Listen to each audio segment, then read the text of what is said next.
criminalization of our people based on how they look, based on the texture of their hair, based on the color of their skin in terms of darkness, and based on their dialect. And it must be condemned. The police must not sink to the level of vigilante groups simply to please them and conduct random door. I mean, I don't have my ID on me now.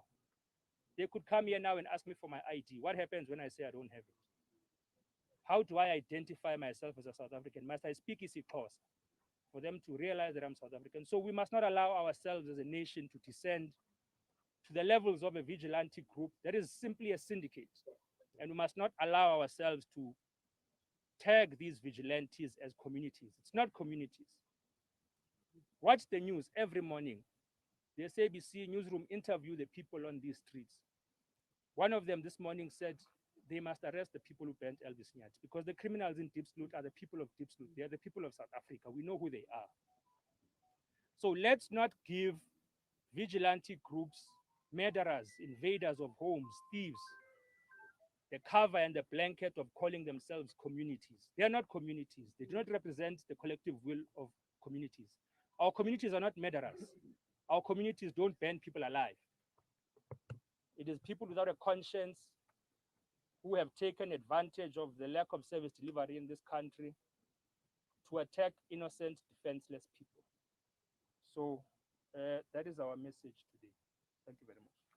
We have one question. If you say that the family has been taken to a place of safety, then who did you meet with inside?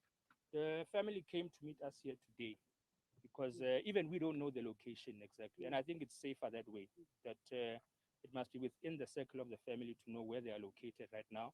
When we asked the chairperson of the region to organize a meeting with the family, the widow particularly today, it was the family that advised that let's meet at that home and then we'll return to the place where we've been relocated. So we met with the widow, the sister of Elvis Nyathi was also here, the brother of Elvis Nyathi was also here, and they're advising that they'll be proceeding with the burial ceremony next week. They haven't disclosed the exact date, but they are still working around those logistics, which we will be able to assist with as well. But we met with those family members, and they, of course, have left now back to a place of safety because they do fear re-victimization. And it's highly likely because if the police are doing what they're doing now, of asking people to pronounce certain body parts to confirm their South African identity, that means they are highly likely to be victimized. And the widow, particularly as a witness who knows the faces of the people who came here, is highly in danger. So they were here simply to meet with us, and we've also respected their decision not to disclose their location of safety. And we think it's best. Okay, so Rod, you seem to have something that looks like a membership campaign of sorts. Why have you chosen to have one and hold one right now, and particularly in Diepsloot? The EFF has been running a 1 million membership campaign since February. So it's an ongoing campaign of the economic freedom fighters, not only in Diepsloot, but across the country. And we have, of course, disrupted that. All the fighters are here now. They came to send their condolences. And but that campaign is part and parcel of combating actions that have happened recently in this week. It's only through an organization with a conscience that does not other and criminalize foreign nationals that will be able to gain proper economic freedom and an understanding of who the enemy is in society. So we're doing that qualitative and quantitative recruitment process to be able to rescue South Africa from diversions such as vigilante groups, which are sponsored by the ruling party and endorsed by the ruling party. Because the existence of groups such as this, which blame crime on foreign nationals, which blame collapsing hospitals on foreign nationals, which blame unemployment on foreign nationals, serves the ANC.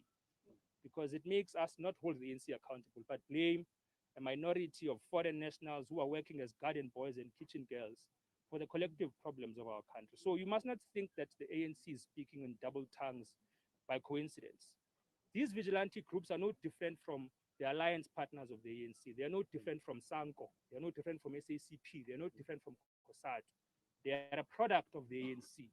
In order to divulge or diverge the direct attack on holding the ANC accountable for the collapse of South African society. So they are a product of the ANC. And going into 2024, they are trying to capture the anti-immigrant sentiment and anti-immigrant vote. So they're going to sponsor a lot of diversions so that our people don't hold them accountable directly.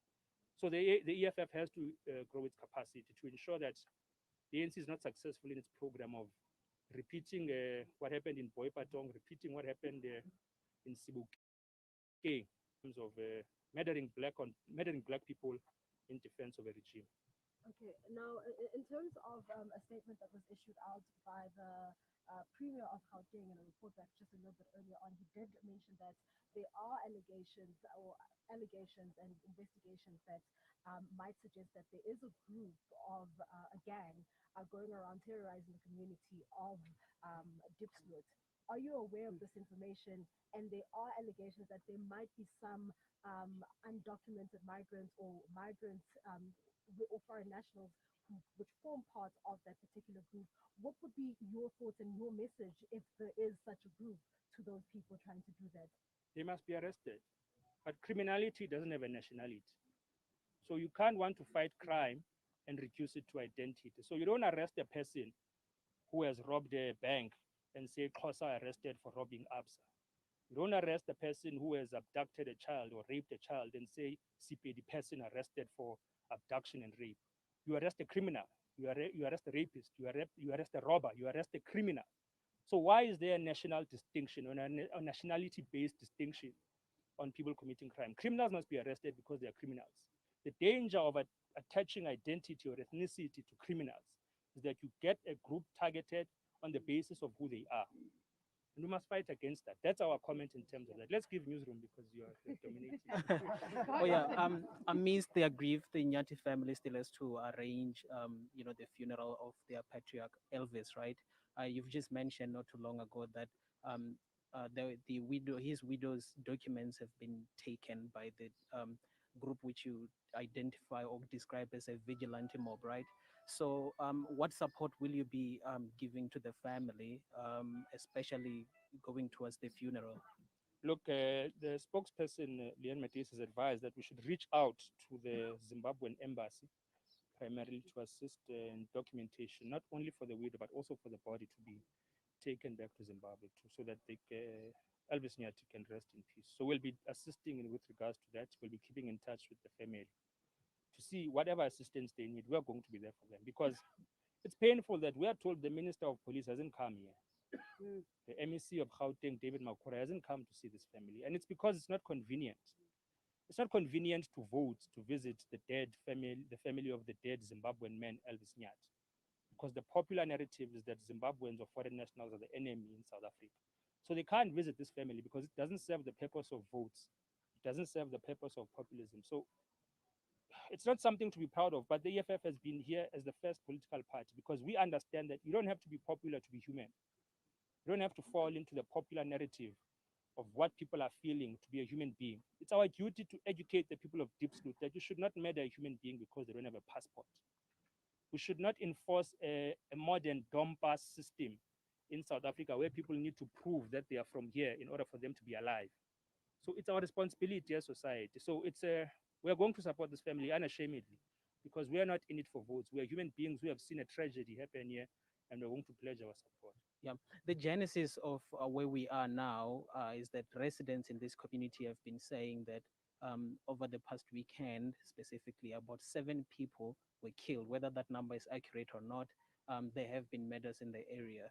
So there's also been questions being asked. Why is it that political formations such as your own are now only focusing on the victims such as Elvis Nyathi and not going to those families of those said South African victims? You know, the townships of South Africa are characterized by murder. So if we were to use that logic, the EFF would be visiting a home each and every day. Go to any township in this country, there's a mass of funerals of young black boys, young females who have been murdered, maimed on the streets of our townships. So it's whataboutism. It's okay, what about this? But we are here now. I mean, if we will be able to identify any murders that have happened in Dipsloot over the past few days. We are not saying the people of Dipsloot are illegitimate for saying there's a problem of crime in Dipsloot. We can agree with them. There's a problem of crime all over South Africa in each and every township. There's murder every single day. And it must come to an end. But that crime cannot be attributed to foreign nationals primarily as the primary enemy of our people. It's not true. It's not scientific. It's not based on statistical data.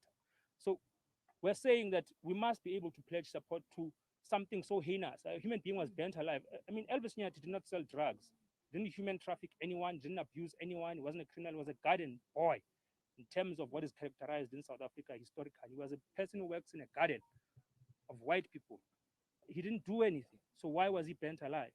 So that is our understanding of that. So people must not try and raise what about this and what about that, because we must be able to fight crime collectively as a society and not kill people and go on raids, because that is illegal. That is vigilantism, and it's unsustainable because you end up harming and killing innocent people because you're allowing outrage or anger to take over instead of allowing the law to take its course. There you have it, Dudu. That's EFF national spokesperson Sinawo Thambo, and in deep salute to support the family of Elvis Nyathi, who was killed 2 nights ago. The EFF unequivocal in their message, saying that the anti-immigration sentiment that's been gaining prominence in the country will result in more incidents like this, which they believe, will put the country on the verge of war. So, their message has been unambiguous, and you would have heard a few moments ago him dismissing the suggestion that the EFF is not showing support to South African families as opposed to the family of Elvis Nyathi, who is of Zimbabwean descent. So, the EFF, will keep in touch with the family as they've now told us, leading to his funeral, which we understand will be happening in less than a week, Dudu.